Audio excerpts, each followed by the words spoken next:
جب ادھر سے گڑبڑ شروع ہوئی، ہر طرف سے فلاں کی بات سننے، بین المذاہب، نبی علیہ السلام نے تو حضرت عمر کے زبان مبارک سے جب حضرت عمر نے تورات پڑھی تو حضور جلال میں آ گئے، حضور اتنے جلال میں آ گئے کہ سیدنا صدیق اکبر نے فرمایا کہ عمر تجھے رونے والیاں روئیں، حضور کا چہرہ انور نہیں دیکھ رہا۔ پھر حضرت عمر نے آپ کے گھٹنے مبارک پکڑے، کہا کہ ردینا باللہ ربن وبالاسلام دینا وبمحمد رسولا، حضور ہم اللہ اسلام کے دین ہونے پر راضی اور اللہ کے رب ہونے پر راضی، آپ کے رسول ہونے پر راضی۔ تو حضور نے اس موقع پر فرمایا عمر میرے سامنے تورات پڑھتے ہو، آج موسیٰ بھی ہوتے تو میرے پیچھے چلے بغیر ان کا بھی گزارا نہیں۔ بات اتنی ہے کہ جب آپ حضور نے جناب فاروق اعظم کی زبان اقدس سے یہ بات نہیں سنی، تم جب یہودیوں کو بھی بلا لیتے ہو، عیسائیوں کو بھی بلا لیتے ہو، بت متوں کو بھی بلاتے ہو، جی بین المذاہب اب ہنگی، اب سورج اور بجھی ہوئی بتی کی کیا بین المہنگی ہوگی؟ بل ایک سورج 22 جون کا چڑھا ہوا ہے، ایک بجھی ہوئی موم بتی ہے، اور پھر تم ان کو کہتے ہو کہ دیکھو جی یہ موم بتی و سورج کی اس طرح ہوتی ہے، تو یہ موم بتی و سورج کی ایسے ہوتی ہے۔ تمہیں شرم نہیں آتی؟ جب حضور آ گئے تو بات تو ہو گئی ختم۔ تم نے سنی ہے ان کی، تو ان کے بکواسات وہ کر رہے ہیں نصارے، اور تمہیں آ کر یہاں وہ ہدایات دیتے ہیں غلاموں چلے جاؤ۔ رسول اللہ تو اس غلامی کو ختم کرنے کے لیے آئے، تمہارے دل اندر مر چکے ہیں غیروں کی غلامی کر کے، اور تم قرآن اور حدیث کے مقابلے میں ان کی بجھی ہوئی چیزیں لاتے ہو کہ جی یہ ایسے ہے، یہ ایسے ہے، یہ ایسے ہے، یہ کیا باتیں کرتے ہو تم؟ اور پھر آپ لوگ بھی جناب وہی 16 سال تعلیمیں پڑھ کے وہی بولیاں بولتے ہیں۔ وہ کہا ایک لرد فرنگی نے اپنے پسر سے کہ منظر وہ طلب کر آنکھ نہ ہو کبھی تیری سیر۔ اقبال کہتا ہے کہ میں نے وہاں دیکھا ایک لاڈ فرنگی اپنے بچے کو کہہ رہا تھا، بچے آ ان مسلمانوں نو سدا ذلیل کر کے رکھنا ہے، انہوں نے غلام بنا کے رکھنا ہے، اے چمکتے ہوئے دین بھی پاس ہوتے ہوئے معذرت کا ہانہ رویہ اختیار کرے۔ نہیں جی، نہیں نہیں نہیں نہیں نہیں جی، نہیں نہیں نہیں جی، اسلام تلوار سے نہیں پھیلا جی، اور نہیں جی ایسے مولوی باتیں کرتے رہتے ہیں، اسلام تو بڑا سکون کا سبق دیتا ہے، اسلام تو کسی کو کہتا ہی کچھ نہیں ہے جی۔ میں آخا جناب کہتا کچھ نہیں ہے، لیکن کعبے کے غلاف سے لپٹا ہوا بندہ مار دیتا ہے،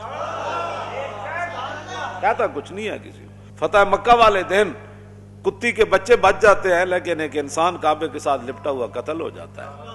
ہاں یہ اسلام کہتا کسی کو کچھ نہیں ہے، لیکن کعبے کے متولی کو بدر میں مروا دیتا ہے، ابو جہل کو مروا دیتا ہے، یہ کہتا کسی کو کچھ نہیں ہے، لیکن یہ کہتا کسی کو کچھ نہیں ہے، لیکن فتح مکہ والے دن حضور فرماتے ہیں میرے لیے مکہ اللہ نے ایک لمحے کے لیے حلال قرار دے دیا، ورنہ جتھے کوئی ملے انہوں مار دو۔ یہ ساری کہتا کسی کو کچھ نہیں ہے، لیکن یہ تلوار لے کر مکے میں داخل ہو جاتا ہے۔ ہاں یہ کہتا کسی کو کچھ نہیں ہے، یہ کیسر و کسرا کے دروازے پر چلا جاتا ہے، کہتا ہے نکلو باہر حضور آ گئے۔ کہتا کسی کو کچھ نہیں ہے، لیکن یہ 2 سپر پاوروں کو گرا دیتا ہے۔ یہ کہتا کسی کو کچھ نہیں ہے، لیکن دریائے دجلہ میں گھوڑے ڈال دیتا ہے۔ یہ کہتا کسی کو کچھ نہیں ہے، لیکن سمندروں میں گھوڑے ڈال دیتا ہے۔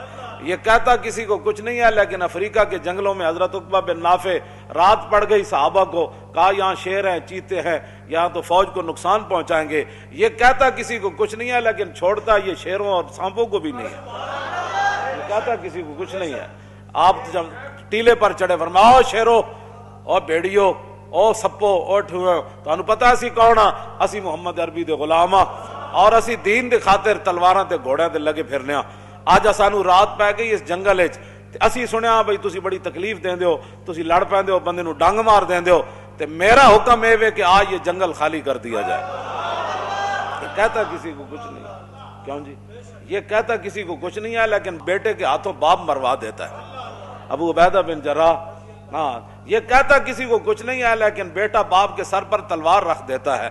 کہ عبداللہ ابن ابی کے بیٹے حضرت عبداللہ، انہیں جدو کیا نا ہم عزت والے مدینے سے ذلیلوں کو نکال دیں گے، آپ غزوہ بنی مستلق میں تو تھے نہیں، جب پتہ چلا نا میرے باپ نے یہ بات کی تو کہا تو اس نے اہل مدینہ کو تھا، لیکن نبی علیہ السلام مدینے میں رہتے تھے، تو بیٹے نے تلوار اٹھا کر اپنے باپ کے سر پر رکھی، فرمایا میں اتھے ایسا تھا نہیں سنیا تو بکواس کی تھی، اے تو بکیا، اے تلوارے تیرے سر تے ہونے تھے کہ محمد العزوان الازل، حضور ہی سب تو وڈیاں عزتاں والے تے میں پوری کائنات وچ ذلیل ہاں، ایتھے کہ نہیں تو میں تیری تے دوڑ لا دینی۔ کہتا کسی کو کچھ نہیں ہے، لیکن بیٹے کے ذریعے باپ کے سر پر تلوار رکھوا دیتا ہے اور بیٹے کے ذریعے کہلواتا ہے کہ تو کہہ میں بڑا ذلیل ہوں. کیوں جی؟ اور کہنے لگا ہے ویلا کا اور ویلا کا، کہنا پترا بھی کدی پیو دے سر تے تلوارا رکھیاں؟ فرمایا اس وقت تک نہیں رکھی تھی جب کلمہ نہیں پڑا تھا. آپ تو جو کہنا پڑے گا یا اب تو تجھے کہنا پڑے گا ورنہ تیری گردن اتار دینی ہے خود اپنے ہاتھ سے. تو کہنے لگا میں کہتا ہوں محمد الازوان الازل، میں کہتا ہوں حضور بڑی عزت والے میں سب تو بڑا ذلیل ہوں. فبلغت رسول اللہ، ایک خبر رسول اللہ تک پہنچ جاتی. جے تھے کوئی بات ہوندی تھی حضور نے فرمانا سی بھائی نہیں نہیں، جتنا بھی کوئی آدمی ہو باپ کا تو خیال رکھنا چاہیے. فبلغت رسول اللہ، ان کا ایسے تلوار اٹھا کر باپ کے سر پر رکھنا اور اس کو کہنا کہ جناب تو سب تو بڑا ذلیل ہیں، حضور سب تو بڑی عزت والے ہیں. ایک گل رسول اللہ تک چلی گئی. فشکرہا لہو، حضور نے ان کا شکریہ ادا کیا. حضور نے شکریہ ادا کیا، حضور نے ان کا شکریہ ادا کیا. حضور نے شکریہ ادا کیا.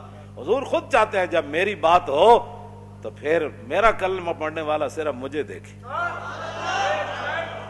پھر آگے کون کھڑا ہے، پیچھے کون کھڑا ہے، دائیں کیا کھڑا ہے، سر پر تلوار ہے یا نیزہ ہے یا گولی آ رہی ہے، پھر وہ ادھر نہ دیکھے، صرف پھر وہ مجھے دیکھے. حضور خود یہ چاہتے ہیں. کیوں جی؟ اس لیے تو ان کا شکریہ ادا کیا. فرماؤ میرے غلام تیرا شکریہ کہ تو نے میری عزت پر اتنی بڑی اور بات کرتا تو بات اور ہے. کچھ دنوں کے بعد حضرت عبداللہ پھر آ گئے. کیوں جی؟ عرض کی حضور مجھے بلغنی انکا ترید قتل ابی، حضور مجھے خبر یہ پہنچی ہے کہ آپ نے میرے باپ کو معاف نہیں کیا. اس نے جو لفظ کہے تھے کہ ہم مدینہ پاک جا کر عزت والے ذلیلوں کو نکال دیں، مجھے یہ خبر پہنچی ہے کہ آپ ارادہ رکھتے ہیں میرے باپ کے قتل کا، لیکن آپ کسی غیر سے قتل کروانا چاہتے ہیں. آپ نے اس کی وہ غلطی معاف نہیں کی. تو فمرنی، حضور میری ایک عرض ہے، جب بھی آپ میرے باپ کو قتل کرانا چاہیں نا تو فمرنی، مجھے حکم دینا.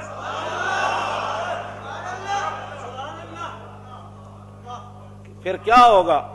میں باپ کو پکڑ کر لاؤں گا کہ معافی مانگ، یا میں معافی مانگا. فمرنی ان احمل الیک راسہ، حضور حکم آپ نے مجھے دینا ہے.